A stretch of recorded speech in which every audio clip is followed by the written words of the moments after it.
at some point, yes, you do need to quit your job. But don't panic, I have a plan for you.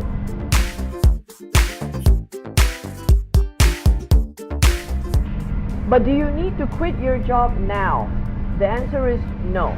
I quit my banking job and had about 6 months of reserves, but guys, and I did that almost immediately, instantaneously. I did not really put much thought into it. Very risky, very aggressive, but that's not what I am suggesting you should do. So the rest of this video, I'm actually going to share with you what I have been guiding many people on how they start their business and how they ease into it. That's going to be very important. Yeah, for some of you who are a little bit more risk averse and you want to plan properly, this is what you do. So the first thing that you can do is that you can ease into it. Yeah. So what I mean by easing into it is you're not quitting your job right away and having like zero income, but continue working. It's really good if you can get your boss to give you some flexible working hours, and if you already have that, that's really good for you. But you shouldn't take advantage of your current employer as well for you to be able to start your business. Make sure that you're always maintaining all your performance requirements, but take a little bit of extra time to be able to run some errands and to be able to set things up. Now I suggest that also, if you're starting your business, it's really good that you do some of that work on the weekends. Yeah, test yourself, and the objective here is to get this. You're testing your minimum viable product, your MVP. Now, this doesn't necessarily just always involve technology businesses, although I've advised many people on how to start up their tech businesses, their mobile apps, and to be able to work on that on weekends as well. But this is the thing. Your MVP is the product that you're selling. So if you're a training provider, you're starting a school, a training academy for instance, then you've got to have your MVP is what are you selling? What's your main product? What's your basic product? And this is the objective while you are still working in your current place of employment. But what you're trying to do is you're going to try and get your first 10 customers. And this is what I'm sharing with you. When you get your first 10 customers, make sure that they're paying you. Now this is the thing that I did not do, and I'm hoping that you do it. Now when I started this business, my coaching business, I had a couple of coaching clients, but I was coaching them for free. To the exact number, I've had 3 clients that I was coaching for free over the weekends. I was giving them some advice, and it was fantastic. You know, they were appreciating all the work that I did for them to help them start their company. And of course, these 3 clients, when I started my Action Coach business, they became paid clients right away. But my suggestion for you is this. When you're still working and you're doing some work on the weekends, get some part-time income, but get 10 customers to pay you for your minimum viable product. And that's how you can kind of see, you know, is this what you really like to do? Is this something that you enjoy? You know, you're really kind of testing, you know, before you go out there and buy the whole 6-pack of coffee tasting yogurt. You know, and you may or may not like that, but you know, you're going through some testing phase, sampling phase, I call it a sampling phase, where you really get to see if you like it and if you're going to make the right decision by quitting your job and doing it full time.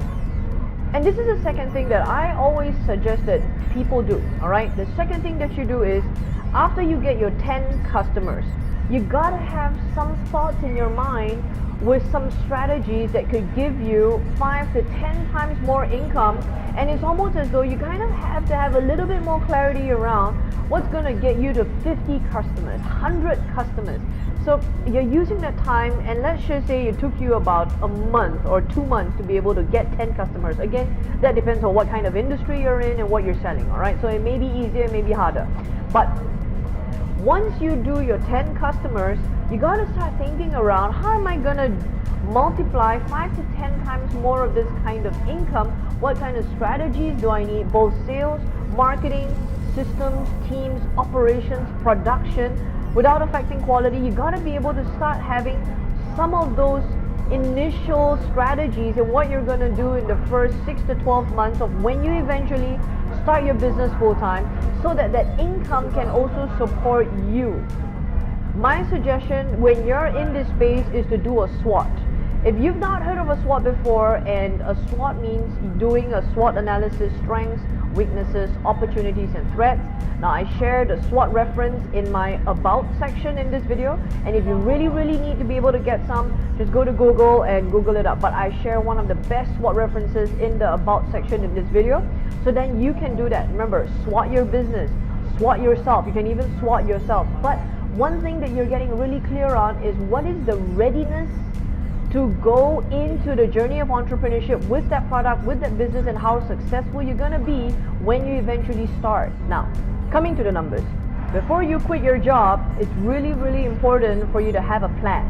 If you don't have a plan, a financial plan where you're talking numbers, and if you don't have that, you're going to be quitting your job, and if all things belly up, you're going to be a burden to the people around you. So now, no startup entrepreneur wants to be that kind of person where something happens to you, your product doesn't go off, and if you didn't think clearly and you were reckless, I mean, I was lucky that nothing bad happened to me. I found clients easily. I was really good at what I did. I tested it well, but some people do not put enough feet on the pedal in the planning part, and then when they eventually quit their job, they become burden to people. They become burden to their partners, to their wives, to their husbands. They become burdens. Why? Because these people who love you all around you, they start having to support you because you didn't think it through. Now, don't do that. So how do you think this through? What do the numbers have to add up? Okay, so this is where it's at, and you got to really imagine this. First thing you got to do as a potential entrepreneur is that you got to think about what is your lifestyle like. Now, it's going to be impossible. It's going to be impossible if you're working for a corporate, you're working in a company, and you're getting about 5 grand or 10 grand. Let's just say you're getting 10 grand, all right? And your lifestyle is like this, and you're like, whoa, you're so used to eating nice, expensive dinners nearly every single day, Japanese food, having a good drink every single day. If you're used to that kinds of stuff, you got to be able to dial down that lifestyle a little bit to a point where you know that your first target is to get your part-time business income supporting some part of that some part of your lifestyle, but your smaller lifestyle, not the luxurious one. So you got to be able to dial it down a little bit. What amount of your part-time business income? Now, you got to make a bit of a gauge. Now, when you quit your job and you go full-time into your business, how much more can you make? But your business income may not be able to match your luxurious lifestyle. So your business income in the first 3 to 6 months may have to only be able to support maybe the main financial income, the car, the property, the amount of food that you got to buy, to support your household and your family, and if you have kids, you got to have all that factored in as well, the tuition classes, the school fees. Now, you've got to have the main financial commitment taken care of on top of a good amount of reserve. And I would always advise this: the best kinds of reserves that you got to have is a minimum of 6 months. Minimum of 6 months of and you see, if you have a very luxurious lifestyle, 6 months of this is a lot of money. But if you have 6 months off, okay, and you have a simpler lifestyle, these are the things that you got to spend on, then good for you. There are chances are that you're gonna make it through and survive, even if you make a complete zero from your business.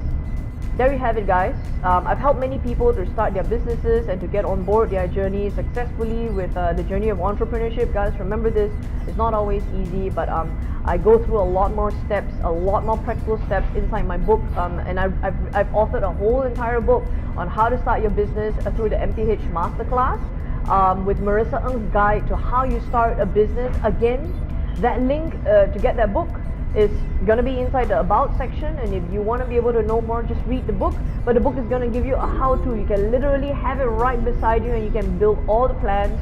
But when you finish that book from the first page right to the last, you're going to be more ready than you think for your journey of entrepreneurship.